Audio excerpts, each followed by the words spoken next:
Ladies and gentlemen, I am excited to share with you today. I have none other than speaker and managing partner of Global Wired Advisors, and he is going to be sharing with you how he advises companies, digital enterprises, to get acquired.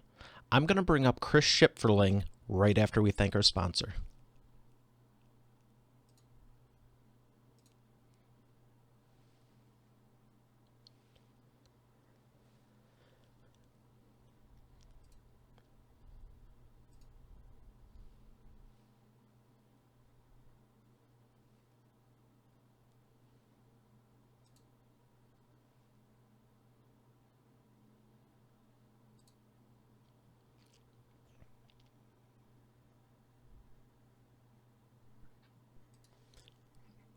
Here he is, Chris Schipferling. Chris, how are you feeling today? Feeling good. How are you feeling? I'm having a great day. That's wonderful. That's wonderful. I want to know in detail how you help digital enterprises get acquired, because this is fascinating to me. Yeah, it's a pretty big process to go through as a business owner. So to really try and give an overview of what we do, when a client or a business owner has identified that they're ready for an exit, they want to start thinking through an exit. Business has been going strong for 2, 3, 4 years. They are, they come in all shapes and sizes. They might be burnt out. They might be looking for more funding, a capital partner to really help them get to that next level. We call that the next click of their business. And when they come and they approach us about helping them when it comes to an exit, that's really where our process then kicks in. We dive in with the potential client and really understand their business from what we like to call soup to nuts, right? So we want to know every facet of the business. We want to know all the different functionality. What are they selling? How does the business operate? Most importantly, where's this business going? What's it going to be when it grows up? And so we're diving into all types of detail about the business. We're doing a full deep dive into the financials, understanding what those look like, both from historical, but then also doing lots of analysis to understand where the financials are headed. It's very, very important. And so that's usually the beginning process of helping a client start to understand what exit planning looks like for them. How many of your clients have ever thought about it? Would you say it's 90% of businesses or Yeah, a lot fewer? I'd say 100%. I mean, I don't know one client that we've taken to market or that I've spoken to that didn't build their business as an asset. It's the largest liquidity event that most people, so 90% plus folks will have in their entire life. And because of that, yeah, they're going into it going, how do I build a business that's an asset that is going to be attractive and sell? And frankly speaking, completely change the compass of their life. Well, I want to dive deep into the points of what you should be looking for, but I want to take a step back and go, how did you get into this? Because I find it Great question. fascinating. What led you to it? What led you to business, and not just business, but this specific business? Yeah, great question. So, we're a partner-based firm. A lot of what people identify as business brokers. They are a broker. They're a 1099 broker that's licensing out a name. They sit behind a desk as a licensed name. This is a partner-led firm. We have four partners in the firm. We're effectively in a digital investment bank, and we've got 9 support staff underneath of us, helping really drive the charge of Global Wired Advisors. So how do we get into it? Well, with the four partners, we all met around 2 years ago, but long time before that, I was more in the corporate world. I worked for both small to medium sized businesses. First business I worked in, I was part of a turnaround team that took the business from 4 million all the way up to 22 million. And I left to go work for a middle market business that was running revenue around 400 million. It was private equity owned. So at that point, I understood. So the first company I worked for was actually it was a subsidiary of a publicly traded company out of Tokyo. And so I got my first real taste of both international business and also what it's like to work for a publicly traded company. It comes with a lot of different types of rules. And then moving over into a private equity owned business, that's just a whole other beast. I'm sure your listeners have had some type of run in or worked with or worked at private equity. It's just a whole different type of operation. And from there, I actually led an effort where I was the North American general manager for a business that was based in Barcelona, Spain. So I came from a lot more of kind of corporate, but a touch of entrepreneurial background. I went out on my own and I became a consultant. So, I pivoted my career while I was at the Barcelona-based company, realizing that the paradigm shift was already occurring. This was about 2012. People were way more interested in buying online. People were more interested in buying through Amazon. Amazon, the marketplace, was really starting to gain lots of market share at that point, and was continuing to gain lots of market share. And so I knew that a direct to consumer strategy was going to be a very important piece of the overall strategy. Brick and mortar, unfortunately, was already starting to die. I pivoted my career to really understand digital marketing, understand how to sell on Amazon, and just really understand a digital business. So I went on my own. I was a consultant for lots of different enterprise companies, small businesses, all the way up to larger businesses, but mainly focused on enterprise companies. About 2 years ago, I met up with with my partners. I say these, I'm gonna say these guys, but with my three partners. Their backgrounds are a little bit different, but all came from large corporate backgrounds. But they worked in large institutional investment banking. And so, when I met up with with my three partners, they already had an effort that was focused more on traditional businesses and not digital businesses. And so we met through mutual contacts here in Charlotte and started to have the conversation about applying the backgrounds of institutional investment banking and that process and focusing in on digitally native or digital enterprises and what does that look like. As a business owner who owns a digital asset, you really only have two options when you're looking to go and take your business to market. You either have a broker, which we all as partners have had experiences with brokers. My one partner in particular, Jason, he actually sold one of his businesses and used a broker to do that. And as an institutional investment banker, Jason in particular was running a $11 billion hedge fund prior to going out on his own and doing the entrepreneurial thing. And when he went through and running capital markets, so his sole job was effectively buying and selling multi-billion-dollar businesses and being involved in very large corporate Fortune 500 large structure deals. When he went through the broker process, he saw there was absolutely an opportunity here.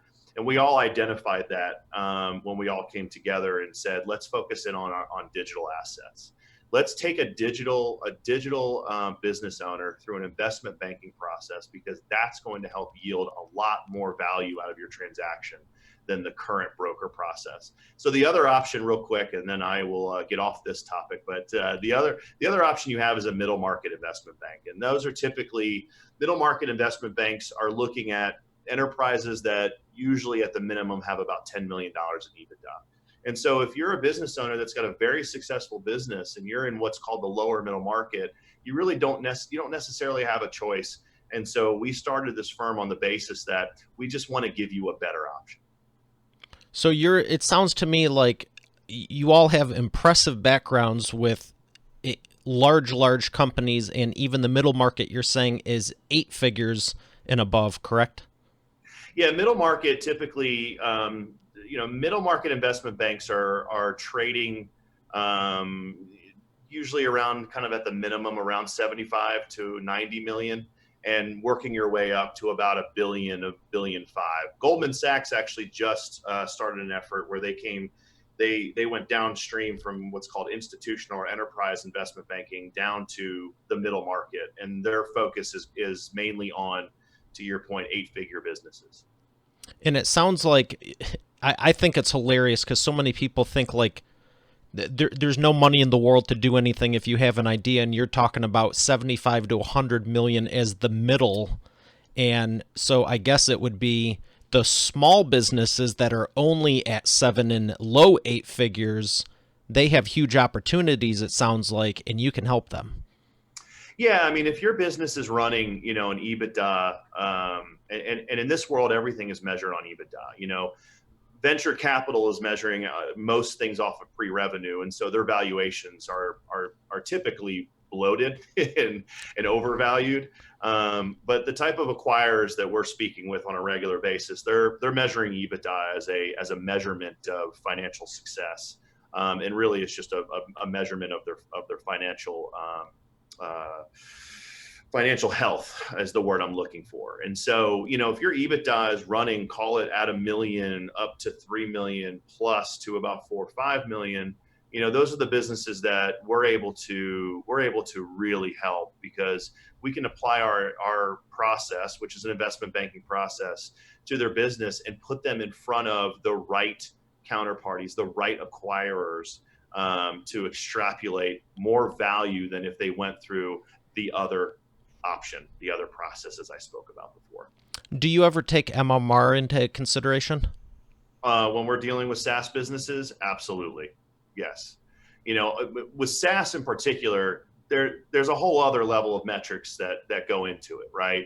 It's the cost per acquisitions, it's or cost per acquisitions, MMR, it's the annual revenue. I mean, there's a lot of other metrics that go into SaaS that.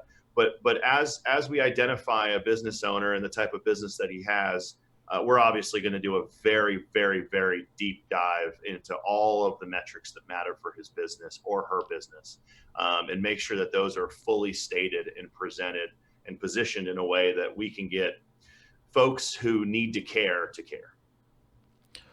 Well, I'm thoroughly enjoying this and everything you're saying, and I want to know more. Give me three things that a business owner should consider if they are looking to exit. Yeah, a couple things. One, we hear this a lot, but and you'll hear this from all types of folks who sell businesses. Get your books in order, please. Please get your books in order. If you have messy books, it's going to be a problem. We have to fully understand what's going into your revenue, what's going into your costs, what's going into your monthly overhead, what are your fixed costs, what are your variable costs. We need to be able to quickly identify all of these things, because not only is it helpful from a historical perspective and looking at your trailing 12 months, but it's highly helpful when we're looking and doing a 3-year business plan and taking a look at your what's called pro forma. So we're taking a look at your forecast of where you're headed. We have to have everything squeaky clean. And when you're going through due diligence and you've identified a potential acquirer, you just can't hand them messy books. The deal won't get done. So that's number one. I'd say number two, really take a look at your margins. Margins do matter. If you're running an e-commerce direct to consumer business, go through some SKU rationalization. If you've got 100 SKUs and, 80% of them are just driving down the margin, take a hard look and see if you can raise price, see if you can take a look to see if you can get rid of some of those. Sometimes, unfortunately, business owners will have an affinity towards a certain product, and it's just not doing anything for them. It's actually bringing the margin down. So take a look at your gross margin. That does matter. Third, what's your product roadmap? That's really great that you've reached this point, and I'm so proud of you. Where are you going? Why are you going there, and how are you going to get there? These things matter when you're positioning a company for sale.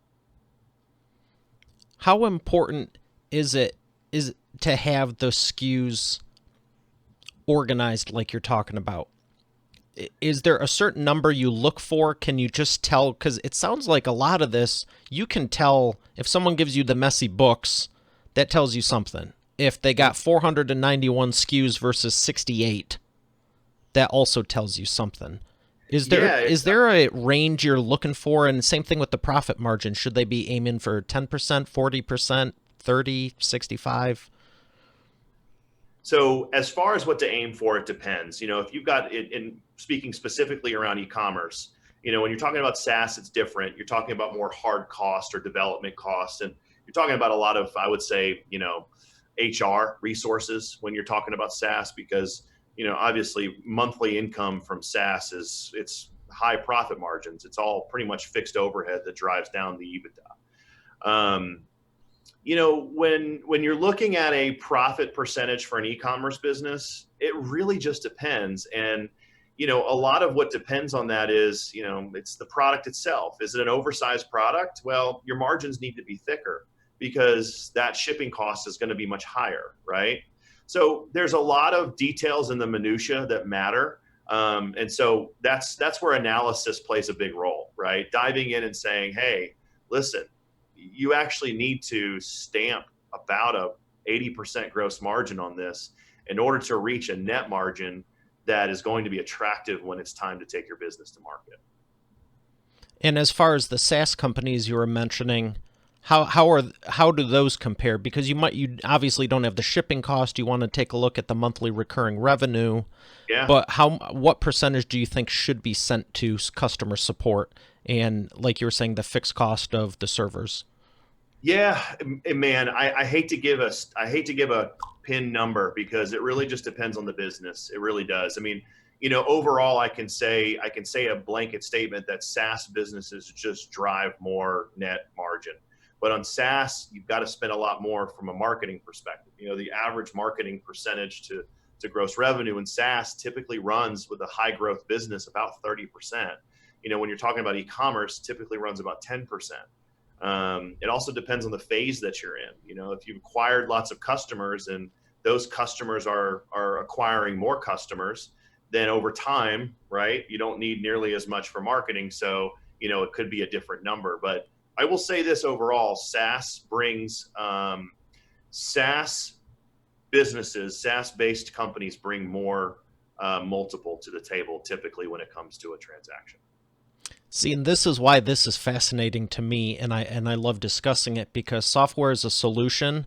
You said it earlier. You're straight up. The profit is much greater, but Mm-hmm. you're dealing with the support, and now you're saying you need close to 30% for marketing, whereas other types it's only 10%. But Right. maybe you don't have that margin, so it really depends. It sounds like. It does. It really does depend. I mean, we worked with all type of ecom. We worked with all type of SaaS. Most recently we worked with a SaaS business that only was running 4% overall for their gross revenue in marketing.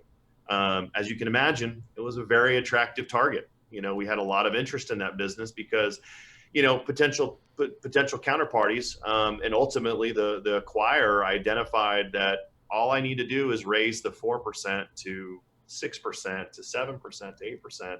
Now all of a sudden I've got lots of low hanging fruit in front of me just by increasing the marketing percentage to gross revenue.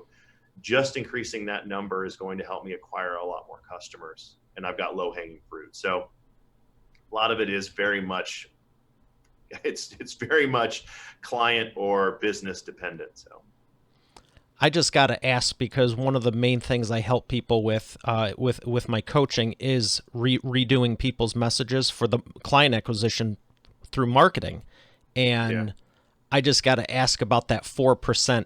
They had their marketing buttoned up, didn't they? They weren't just throwing mud against the wall hoping it would stick, right? No, no, Really? they just had a great product. They had a great product that had a lot of stickiness to it. Honestly, Okay. it was in an interesting vertical. So it had a SaaS component and also had a consumer product component. The consumer product that was driving the SaaS, but the consumer product itself was just in a very interesting industry. And no, it was not buttoned up. In fact, it was very, very immature. They were not Wow. spending a lot of money, That's and it was, inspiring. yeah, they You were know, they were a great offer trumps everything, but a lot it of does. businesses that you were talking about the low-hanging fruit, they're kicking the marketing with a stick in most cases because they don't really know the messaging or who they're trying to attract, and but once they do, you'd be out of your mind not to crank it up from 4 to 6 to 8 to 10 to 12%.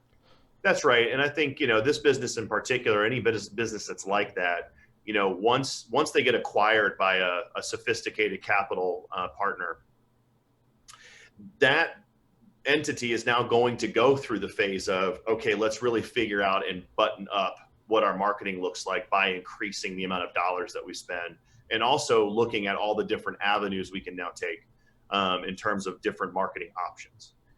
So yeah, you're right. It's one would think they had the solution, right? But they did not. They were able to acquire customers. Their SEO was on point. I mean, it was actually fantastic. So that was, I will absolutely give them that. They were ranking in their vertical, they were ranking number two on Google for pretty much the highest search volume keyword for that vertical. So they did a really good job with that. See, this is the fun of business. If I were to say what's a better solution, having a company that's fully buttoned up and turnkey to acquire, or a diamond in the rough like this that still has a lot of potential and is doing well. We talk to business owners about that all the time. I just got off the phone right before I was talking. I'm on with you now with a company, and they were saying, hey, they're running sizable revenue, and they said it's only on Amazon, very little through their own website, and they were asking my opinion on going into retail. They had an opportunity to get into pretty much, I'd say, half of the Walmart doors from a distribution perspective. And they were asking my opinion on, hey, what should we actually do here? And my advice to them was, sometimes it's a little bit, pardon my word here, sexier to not actually have gone through the exercise yet and leave that as a kind of a carrot on the stick. So in some cases, don't. But the proof of, yes, I can do this, here's how, here's the POs, here's the interest from retail store X, Y, and Z, and it brings a little bit more attractiveness to the deal. So Versus, they can say they have, like I've seen on Shark Tank, where they say we have a PO order from, 50% of the WalMarts, and that's still there. We haven't even executed it yet. yeah, because the mystery is still there. How well is this going to do? When you've actually done it, you've got real proof. So you better have done really well. Or else, that attractiveness will wither away. And so kind of leaving that mystery open is a good thing, because it's a little bit like educated gambling. Honestly, it's a little bit like, hey, I'm going to roll the dice here, and this is really attractive. Look how many doors that we're walking into as a new buyer. Now, I would say that, proof is already there, meaning that, they're already just absolutely, running lots and lots of revenue through their current channels. So more than likely, the folks who are buying these businesses, they're not gamblers, right? I mean, they're sophisticated folks who do a lot of homework. So they're going to look at it and go, we're not rolling dice here. There's a real educated reason why we know this is probably going to do well in those stores, but you still leave that mystery. And so there's that art that you bring to the deal when you've got the science of all of the facts and figures and finances. Yeah, I don't really picture them going, I'll take 57 million on 19. Yeah, no, they're not playing Keno with businesses, that's for sure. Well, you were sharing a lot of expert authority insights, and I do appreciate for that. I want to ask, who's your biggest success story? I don't know if you can name them or not, doesn't matter, but just the overall, here's Yeah, where they were. And yeah, no, one comes to mind. I mean, we had a business that we sold last year that was it was a bit. The business owner was, a former CEO of large Chinese manufacturer. He was a former VP of sales for a very large company here in the United States. Was president of another large company here, and it was within a certain vertical, a certain industry. And so he had all the domain knowledge in the world, and he finally said, I'm going to be an entrepreneur. I'm going to do it on my own. And he did it on his own. He created a direct-to-consumer brand within this one industry, and it became successful very, very quickly. He memorialized about just close to $1 million in EBITDA. He engaged with us, and was looking for retirement, and really was looking for, not just retirement, but was even willing to roll some equity into say a new company. And so everything about this company just had just such strong attractiveness about it. It was a growing, thriving business. It had a great product roadmap. It was 80% running through their own website, about 20% through Amazon. And in that business in particular, we were able to get him close to an 8 multiple on his business. And he rolled equity. This business now is thriving, and it's quickly on its way to, $5, $6, $7 million in EBITDA. And the second proverbial bite of the apple, as we like to call it, is going to be even juicier for him. So not only did he get cash at the table, an employment contract for, a few years, but he's also going to be able to get that second bite of that apple, and is going to bring him a very healthy retirement, exactly what he asked us to do. Wow, And that's great to hear. And for us, that's one. I could probably name 4 or 5 more off the top of my head right now that are just like that. That's the type of clients we like to take on. And frankly speaking, that's the type of investment we take as a firm. We care about our clients. A lot of people will say that, and it's just a lot of just empty noise, and it's a lot of sales words, but we're very selective with the clients we take on. And that's for a reason, because we invest in not only their business, we invest in them, we invest in the relationship, and it matters to us. Getting a really good deal, it matters. And, we carry a lot of emotional weight with that too. I mean, selling your company is it's a very intense emotional journey. And so we carry that burden with our client. Well, I'm glad that's the case. And, I kind of figured that was the case with you, because I don't just let anyone on the show. And when I was checking you out and everything, I was like, he's going to be a good fit. And now you're just confirming everything. So it's doubly exciting. But I'm happy to hear that, because I'm the same way. And I mean, especially with marketing, you can say whatever you want. Yeah. It doesn't make it true. I'm a pterodactyl. Yeah. That's not true. Well, I'm a T-Rex. This is great. That would be cool. But I mean, so many people go, oh, did you see their website? Did you see this? It's like, you got to know how to look past some of that stuff. And I can only imagine it's 100 times more than just from a marketing standpoint, especially when you're selling 7, 8, and 9-figure companies and looking for the right buyer. It's definitely true. And I mean, you have to look at all the different functions. I mean, and the type of businesses that we're selling, and, we're usually sticking around. I mean, most of the businesses that we sell are, 7, call it about 7, 8 figures. We haven't ventured into anything 9-figure in our firm just yet. Crossing fingers. There's still a lot of life left. Still got a lot of life left, but most of the clients we're working with, they're owner operator. They have a team, and they might have a decent team, but it's not a one-man show per se, but it's a very passionate person. And so, I mean, when you're going through this process, to your point, you're looking at more than just it's. How do I say this and be succinct? It's a tap dance that you play, and that's, I think, your point. It's more than just this. It's all of this. So, yes.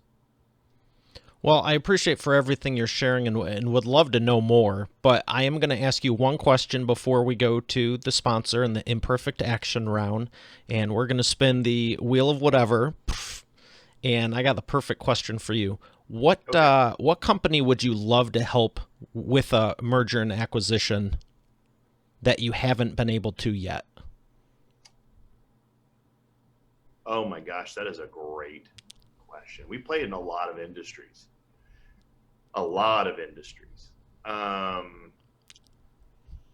that's a great question. It's because it's challenging. I would say a highly commoditized business would be fun to sell. And anything can sell at the right price. But what I mean by that is have a very successful transaction in a highly commoditized business. I think that's a very, very big challenge. Why is that? Because everything I've read says decommoditize your business, and you're going for the exact opposite, and I know why. Because of the challenge. Yeah, I mean, a commoditized, you're just selling a widget that looks and feels like everybody else, but you're able to extrapolate all the value proposition from that company and then translate it into some great marketing material to then also get, somebody who is sophisticated to care. Yeah, it's a challenge, man. Because the businesses that sell very quickly are ones that are unique. They've got a moat. They've got elements that make them very well protected, right? And that's the goal. That's what everyone's going for. And you should. Everybody should not listen to what I said as a challenge. You should go for all of those things. But yeah, I mean, if you're asking me what would be kind of something we haven't done, that would be it. It would be taking a highly commoditized business and being able to sell that for high value. That is impressive. And I know Yeah. why you're doing it because I've worked with a lot of companies, and it's the number one thing I get them away from is decommoditize your product because you Yep. do sound, it's the kiss of death. You sound like everyone else. Yep. And you're just selling widget X that looks just like widget Y. I did something about a decade ago intentionally, again, for the challenge, and it was definitely challenging. And it was something completely out of my comfort zone that I'd never done before for that exact reason. Mm. And so I can definitely respect and relate to that. But maybe in a couple of years, I'll jump back to that. I'm definitely enjoying everything being fairly easy and in my strength zone right now. But I agree. I I totally appreciate the agree. honesty there. Yeah. All right, we're going to fire up the sponsorship, and we'll be right back for the imperfect action round.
And we are back with the imperfect action round. Chris, are you ready to take imperfect action? Sure. First question I have for you: what is the fastest path to the cash? Gosh, fastest path to cash. Fastest path to the cash. I think I know the answer to it. You mentioned it earlier. Uniqueness. I thought it was have your books in order. Oh, have my books in. Yes, I'm sorry.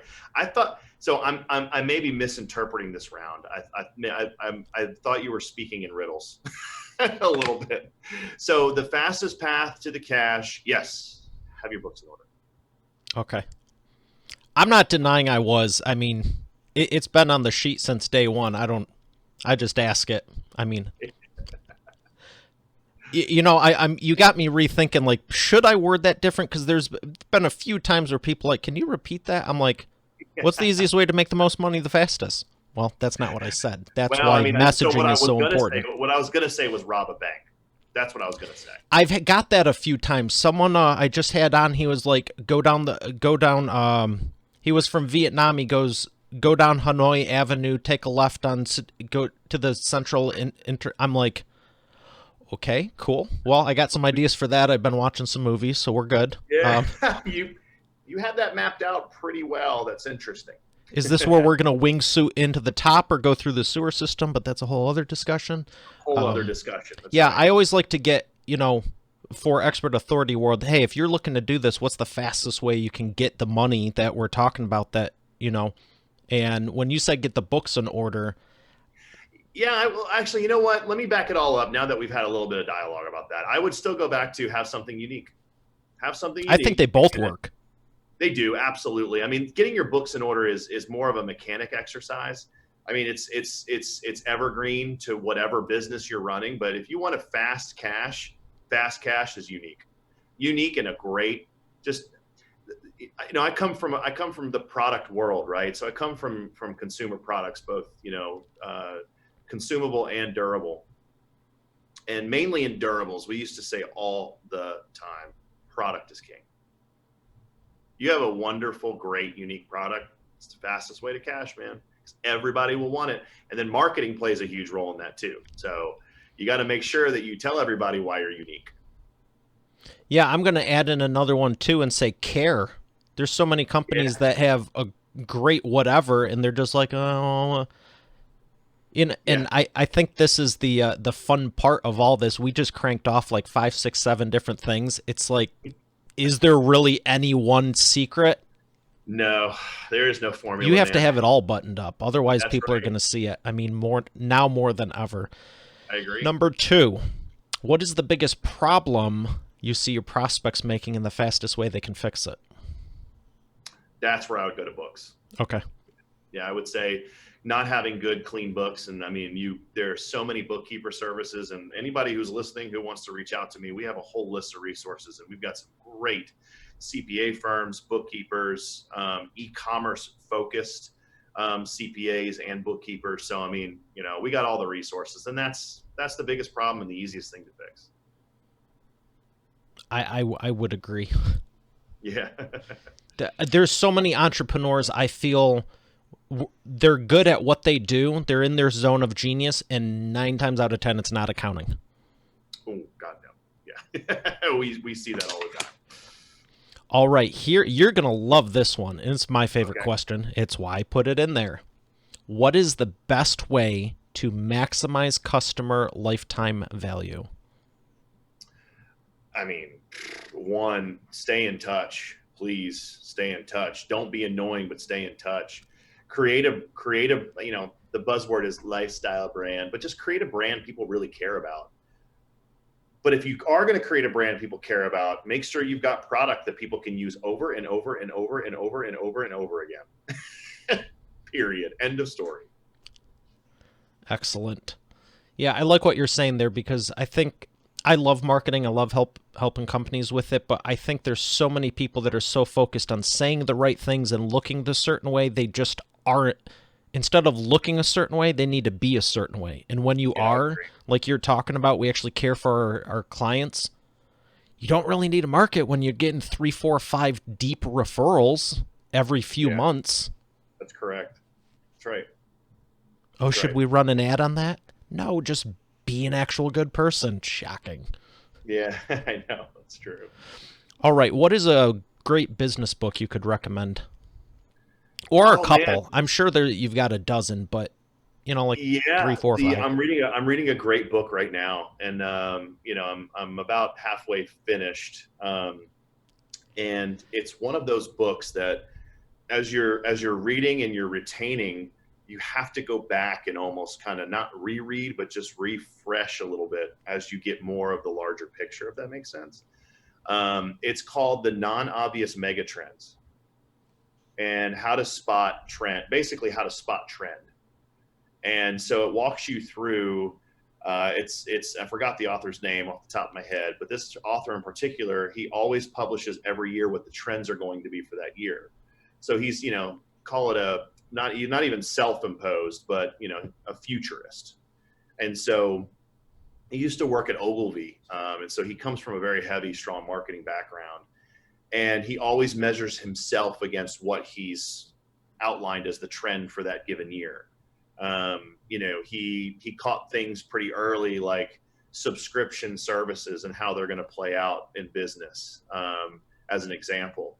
And so this book in particular, he wrote this book to help you in your own business spot the trend within your industry in the particular market that you're working in, and then really just be good at spotting trends. But it goes into some very pragmatic detail on it's sequential.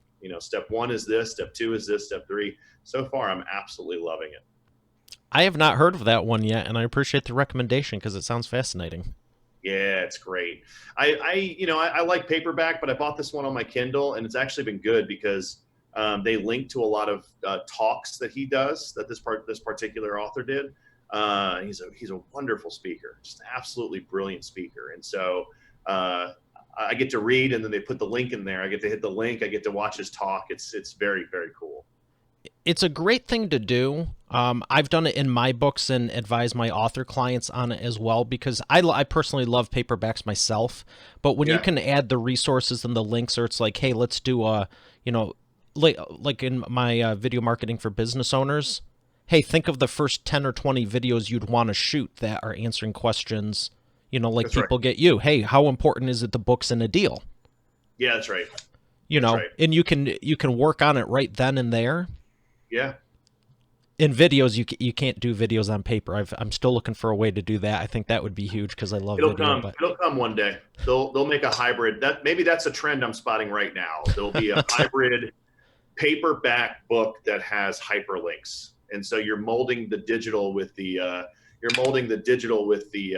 with the paper world. So that I would don't be know. wild. That would someone would want to acquire that for sure. I'm sure Amazon has already bought the tech. Well, I appreciate the recommendation. And where would you like people to go to find out more about you?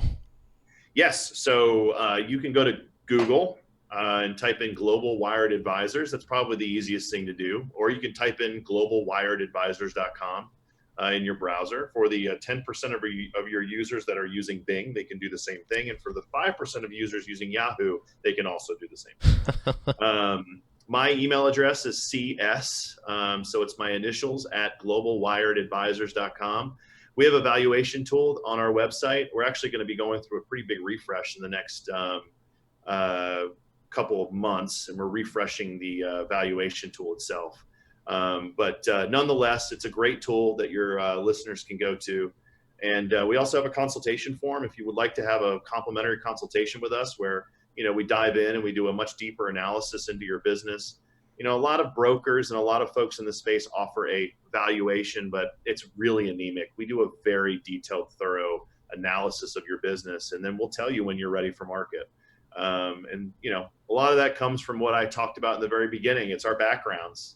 Being from the investment banking and corporate world, we can't help but be very thorough, research driven, and analytical versus just a bunch of salesman crappy tactics. We don't like that. Well, I can tell you're speaking from the heart, and it's so obvious to see when it's true and also when it's not, because like I was saying with the marketing side and messaging, you can say Yeah. whatever you want. And I've even Yeah. said similar stuff, when people ask me about podcasting or my or launching a book. There's a difference from writing it and having a cover versus here's a 30 to 45 day marketing game plan, because that's your background. That's right. You That's right. can't fake it if you don't know it. I mean, you can say whatever you want, but it's like, hey, what do you do here? When You did you can't learn this? you can't fake it. I mean, when I run the business development for the firm, I run the marketing for our firm. I also run the data analytics when we're taking a client through our marketing material process, or what's called a CIM or an OM. We have lots of acronyms, by the way, here at our firm. That's also an unfortunate part of our backgrounds. But when you watch and you listen to one of my partners or deal runners when they're talking to a private equity firm that's got a fund worth billions and billions of dollars, and you're listening to them speak about these small businesses, really they're small, even though you're talking about 7, 8, 10, 20, $25 million company. In the business world, they're still very small. When you hear them pitch and position, it's fascinating. It's fascinating because it really does come from that just well of experience versus just, I did a quick crash course on how to sell a business 3 hours before I'm talking to this person. So, one thing I want to mention to you and to your listeners, we're highly invested in the process. I may have said that earlier too, but just last month we sold 2 businesses where the buyer and seller never even spoke to each other. We do all of the work, all of the legwork. That's a much, much different path than what our quote unquote competition, the view that they take in terms of how they run the process. So I wanted to throw that out there. I feel like that's a decent differentiator. That's pretty cool, because I know there's people listening that go, you know what, that sounds good to me. I don't want to be involved. I'm already semi-retired or on vacation, and That's right. you That's know, right. that sounds fantastic. Well, thank you again for sharing and all the Expert Authority insights. I thoroughly enjoyed it, and I know Expert Authority World got a lot out of it. Awesome. Thank you so much for your time. Thank you so much. All right, Expert Authority World, we got another great one here today. I'll see you tomorrow. Have a great day, and God bless.